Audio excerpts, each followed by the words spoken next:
పూరా లోకల్. ఇప్పుడు జ్యోతిష్యులు ఏదో ఒక కొత్త ట్రెండ్ నడుస్తుంది.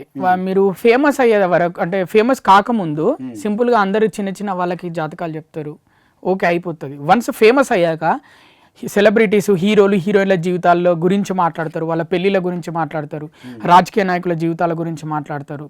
వాళ్ళు అడగకుండా వాళ్ళ గురించి చెప్తారు. హీరోలు, హీరోయిన్ల వాళ్ళ జాతకాలు వాళ్ళు అడగరు, హీరోలు, హీరోయిన్లు అడగరు మిమ్మల్ని, అయినా వాళ్ళ గురించి చెప్తారు. ఎందుకు అవసరమా మీకు ఇవి? నాకు తెలిసి ఇది అవసరం లేదు. ఎందుకంటే ఇప్పుడు ఒక వ్యక్తి జాతకం అనేది ఏంటంటే, ఒక వ్యక్తి మన దగ్గరికి వచ్చినప్పుడు మనం అడిగినప్పుడు మాత్రమే చెప్పేదే జ్యోతిష్యం. అడక్కోకుండా చెప్తున్నామంటే అది కమర్షియల్ గా వెళ్తున్నాము, అంటే జనాలలో ఫేమస్ అవడం కోసం వెళ్తున్నాము అనేది తప్ప అది ముమ్మాటికి వాస్తవము.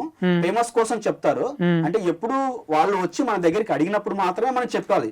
అప్పుడే దానికి జ్యోతిష్యానికి గానీ ఫార్మిస్టిక్ న్యూమరాలజీ గానీ ఒక వాల్యూ ఉంటుంది, విలువ ఉంటుంది. సో అలా చెప్తున్నారంటే అది డబ్బుల కోసమో, ఫేమస్ అవ్వడం కోసమో, లేకుంటే ఇంకో దానికోసం లాభపడి చెప్పడం తప్ప ఇంకేం లేదు. అలా నిజం ఉండదు అంటారు, అందులో నిజం ఉండదు. ఇంకోటి ఏంటంటే జ్యోతిష్యం అనేది ఒక వ్యక్తి యొక్క date of birth timing correct గా ఉన్నప్పుడు చెప్పితేనే అది కరెక్ట్ అవుతుంది, అక్యురేట్ గా ఉంటది.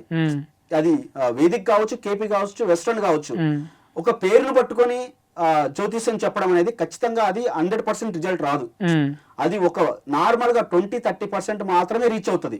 ఒక డేట్ ఆఫ్ బర్త్ టైమింగ్ ఉన్నప్పుడు మాత్రమే 90-95% మాత్రం చెప్పగలుగుతాం. అది కూడా 100% కూడా చెప్పలేం. అంటే ఈ మధ్య జ్యోతిష్యులు ఇలా తయారైపోతున్నారా? ఫేమస్ అవడానికి అనవసరంగా కూడా జ్యోతిష్యం చెప్తున్నారా? ఫేమస్ అవడానికే కదా, మళ్ళా ఫేమస్ అవడానికే చెప్తారు. నిజమైన జ్యోతిష్యం అనేది ఏంటంటే, నిజమైన జ్యోతిష్కుడు అతని దగ్గరికి వచ్చినప్పుడు మాత్రమే చెప్తాడు.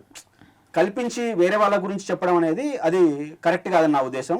అంటే అది చెప్పొచ్చు, నార్మల్ గా చెప్పొచ్చు. ఇప్పుడు నేను కూడా పవన్ కళ్యాణ్ గారు 15 సీట్ల కంటే ఎక్కువ గెలుస్తారని చెప్పాను ఎలక్షన్స్ కంటే ముందు, నార్మల్ గా చెప్పొచ్చు.